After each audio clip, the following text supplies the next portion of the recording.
Easy présente La vie est facile, ne t'inquiète pas d'Agnès Martin-Lugan.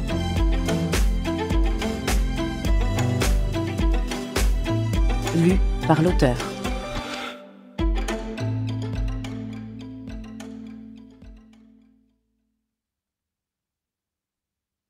Pour mes 3 hommes. L'aboutissement d'un deuil normal n'est en aucune façon l'oubli du disparu, mais l'aptitude à le situer à sa juste place dans une histoire achevée, l'aptitude à réinvestir pleinement les activités vivantes, les projets et les désirs qui donnent de la valeur à l'existence. Monique Bydlowski, Je rêve un enfant. Don't worry, life is easy. Aaron, Little Love. Chapitre 1. Comment avais-je pu une nouvelle fois céder à l'insistance de Félix ? Par je ne savais quel miracle, il réussissait toujours à m'avoir. Il trouvait un argument, un encouragement pour me convaincre d'y aller. Chaque fois, je me laissais berner, me disant que peut-être il y aurait un je ne sais quoi qui me ferait flancher. Pourtant, je connaissais Félix comme si je l'avais fait, et nos goûts étaient diamétralement opposés. Alors, quand il pensait et décidait à ma place, il était fatalement à côté de la plaque. J'aurais pourtant dû le savoir depuis le temps que nous étions amis. Et voilà comment, pour la 6e fois consécutive, je passais un samedi soir en compagnie d'un parfait imbécile. La semaine précédente, j'avais eu droit aux champions du bio et de la vie saine. À croire que Félix avait eu un trou de mémoire concernant les vices de sa meilleure amie. J'avais passé la soirée à recevoir des leçons sur ma consommation de tabac, d'alcool et de malbouffe. Ce babo sans tongs m'avait déclaré de façon très naturelle que mon hygiène de vie était désastreuse, que je finirais stérile et qu'inconsciemment je devais chercher à flirter avec la mort. Félix n'avait pas dû lui fournir la fiche technique de sa prétendante. Avec mon plus beau sourire, je lui avais répondu qu'effectivement, j'en connaissais un rayon au sujet de la mort et des envies de suicide, et j'étais partie. Le crétin du jour était d'un autre style. Plutôt beau type, une descente respectable et pas donneur de leçons. Son défaut, et non des moindres, était qu'il semblait convaincu de m'attirer dans son lit en me contant ses exploits en compagnie de sa maîtresse, prénommée GoPro. Avec ma GoPro, cet été, on a descendu un torrent glacé. Avec ma GoPro, cet hiver, on a fait du ski de boss. Je me suis douchée avec ma GoPro. Tu sais, l'autre jour, j'ai essayé le métro avec ma GoPro, etc. Ça faisait plus d'1 heure que ça durait.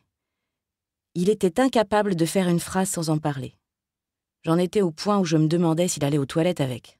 « Je vais où avec ma GoPro ? Je n'ai pas bien compris, je crois. » s'interrompit-il brusquement. Oh là, j'avais pensé à voix haute. J'en avais marre de passer pour la méchante, incapable de s'intéresser à ce qu'on lui racontait et se demandant ce qu'elle faisait là. Pourtant, je décidais d'arracher le pansement d'un coup sec. « Écoute, tu es certainement un type très sympa. Mais tu vis une trop grande histoire d'amour avec ta caméra sur le front pour que j'aie envie de m'immiscer entre vous. Je me passerai de dessert, et le café, j'ai ce qu'il faut chez moi. C'est quoi le problème ?» Je me levai, il m'imita. En guise d'adieu, je me contentais d'un signe de la main, puis me dirigeai vers la caisse. Je n'étais pas devenue sauvage au point de lui laisser payer la note de ce fiasco. Je lui jetai un dernier coup d'œil et étouffai un fou rire. C'est moi qui aurais dû avoir une GoPro pour garder un souvenir de sa tête. Pauvre garçon. Le lendemain, je fus réveillée par mon téléphone. Qui osait interrompre ma sacro-sainte grasse matinée du dimanche matin ? Inutile de me poser cette question. « Oui, Félix, » grognai-je dans le combiné. « And the winner is » ? Boucle-la. Son gloussement m'agaça. « Je t'attends où tu sais dans 1 heure » articula-t-il avec difficulté avant de raccrocher. Je m'étirai comme un chat dans mon lit avant de consulter mon réveil. 12h45. Ça aurait pu être pire.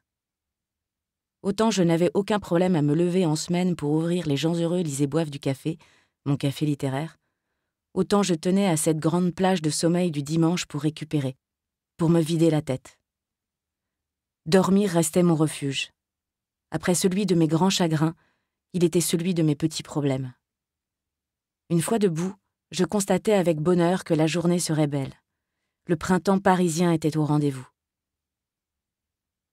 Lorsque je fus prête à partir, je me retins d'emporter les clés des gens. C'était dimanche, et je m'étais promis de ne plus y passer le jour du Seigneur. Je pris tout mon temps pour rejoindre la rue des Archives. Je flânais, m'offris un peu de la vitrine en grillant ma première cigarette de la journée, croisais des clients habituels des gens que je saluais de la main. Ce charme paisible fut rompu par Félix lorsque j'arrivai à notre terrasse dominicale. « Tu foutais quoi ? J'ai failli me faire virer de notre table. »« Bonjour, mon Félix adoré, » lui répondis-je en lui claquant une grosse bise sur la joue. Il plissa les yeux. « Tu es trop gentille. Ça cache quelque chose. »« Pas du tout. Raconte-moi ta soirée. Tu as fini à quelle heure ?»« Quand je t'ai téléphoné. J'ai faim. Commandons. » Je le laissai adresser un signe au serveur pour lui réclamer notre brunch. C'était son nouveau dada. Pour se rassurer, il avait décrété qu'après ses folles soirées du samedi... Nous espérons que vous avez apprécié cet aperçu. Pour continuer à écouter ce livre audio sur Google Play Livres, utilisez le lien dans la description de la vidéo.